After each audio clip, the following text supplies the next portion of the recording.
लातेहार जिला के पांडेपुरा ग्राम की रहने वाली हंसी टोप्पो आज महिलाओं के लिए प्रेरणा स्रोत बन चुकी हैं। कृषि के क्षेत्र में हंसी टोप्पो महिला किसान के रूप में स्वयं को न केवल साबित किया है, बल्कि अपने प्रयासों से महिला किसानों का एक समूह बनाकर उन्हें सशक्त भी बनाया है।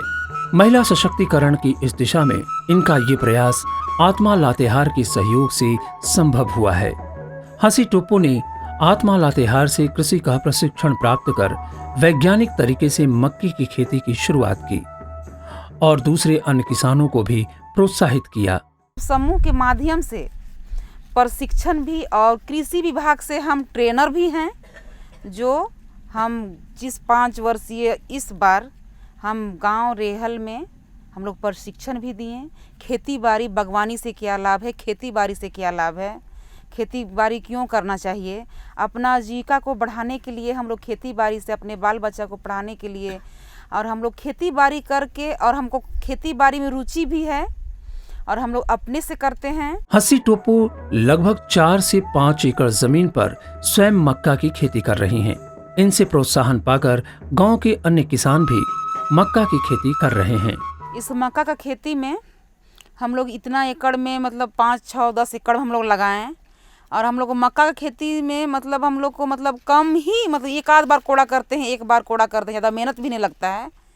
समय पानी भी समय पर सभी पानी उनी सब हुआ है ना, कोड़ाई खोबाई, तो मक्का का फसल अभी अच्छा है और अभी हम लोग आमदनी भी ज़्यादा है पिछले बार से, और मक्का भी ठीक है। और हम लोग आत्मा विभाग का मक्का चाहे कोई भी बीज लगा देने से वो घाटा नहीं होता है, कहे कि अच्छा बीज रहता है।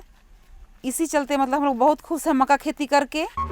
हंसी टोप्पो अकेले चलने के बजाय समूह को साथ लेकर चलना ज्यादा पसंद करती हैं, ताकि सामूहिक विकास को बल मिल सके।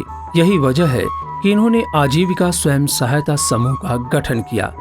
हम लोग का समूह आजीविका स्वयं सहायता समूह जो JSLPS जो संस्था है, उस ग्रुप को हम लोग उत्पादक समूह भी है और एक उत्पादक समूह भी है, जिसमें हर खेती करने वाली महिलाएं हैं जो 20 हैं। उसमें से मतलब सब महिला खेती बाड़ी वाली है। हंसी बताती हैं कि इस काम में आत्मा लातेहार का उन्हें भरपूर सहयोग प्राप्त होता है। आत्मा लातेहार विभाग हम लोग को बहुत सहयोग करती है।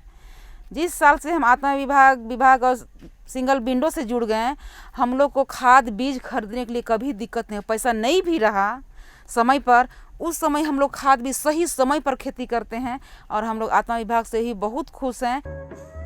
मक्का की खेती के साथ साथ ये सभी तरह की खेती करती हैं और आत्मा लातेहार का इसमें इन्हें भरपूर सहयोग प्राप्त होता है।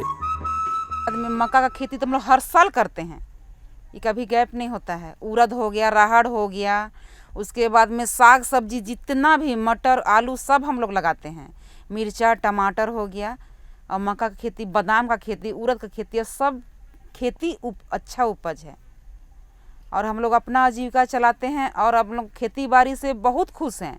खाने के लिए ही मिलता है और हम लोग को रुचि भी है, और हम लोग भी आगे हम लोग भी सोचते हैं कि मतलब खेती बाड़ी करके टेक्निकल रूप से खेती करके, और अभी आत्मा विभाग जो सींच दिया है टिपक चुनने वाला, जो उससे मतलब वाड़ी में भी होगा, खेती करने के लिए होगा। कृषि कार्य में समय का बहुत महत्व होता है। समय पर खाद बीज की आवश्यकता होती है। इस काम में भी आत्मा लातेहार किसानों की मदद करता है। हंसी टोप्पो बताती हैं कि वे जैविक खेती को ज्यादा महत्व देती हैं। स्वयं जैविक उर्वरक और दवाओं का निर्माण भी करती हैं। नीम का पत्ता हो गया, कीटनाशक बनाते हैं, जीवामृत बनाते हैं, खाद बनाने के लिए भी, केचुआ खाद भी बनाने के लिए हम लोग घास फूस पत्ता का प्रयोग करते हैं। जो सब्जी का छिलका उलका हुआ उसको भी हम लोग गड्ढा खोद के, और उसका उपज भी बहुत अच्छा रिजल्ट आया। और कम से कम अभी भी मेरा घर में एक रूम में पूरा भर गया मक्का से। आज इस गांव के अधिकतर किसान मक्का की खेती कर काफी खुशहाल हैं। कृषि इनकी आजीविका का मुख्य साधन है और इसी के माध्यम से ये अपने परिवार की बेहतर परवरिश भी कर रहे हैं। और हम लोग कृषि से ही अपना जीविका को हम लोग आगे बढ़ाते हैं और उसी से बाल बच्चा को अच्छे अच्छे स्कूल में पढ़ा रहे हैं। और हम तहे दिल से हम आत्मा विभाग को धन्यवाद देते हैं, उन सभी पदाधिकारी को जो हम लोग जाते हैं ग्रुप में, लेकिन कभी मतलब मना नहीं किए हैं सर। कभी भी हम लोग नहीं भी मतलब रहता है बीज उपलब्ध करा के हम लोग को देते हैं। आज इस गांव में खुशहाली है और इस खुशहाली का सारा श्रेय जाता है आत्मा लातेहार को, जिसने किसानों को प्रोत्साहित कर खेती को एक नया आयाम दिया है।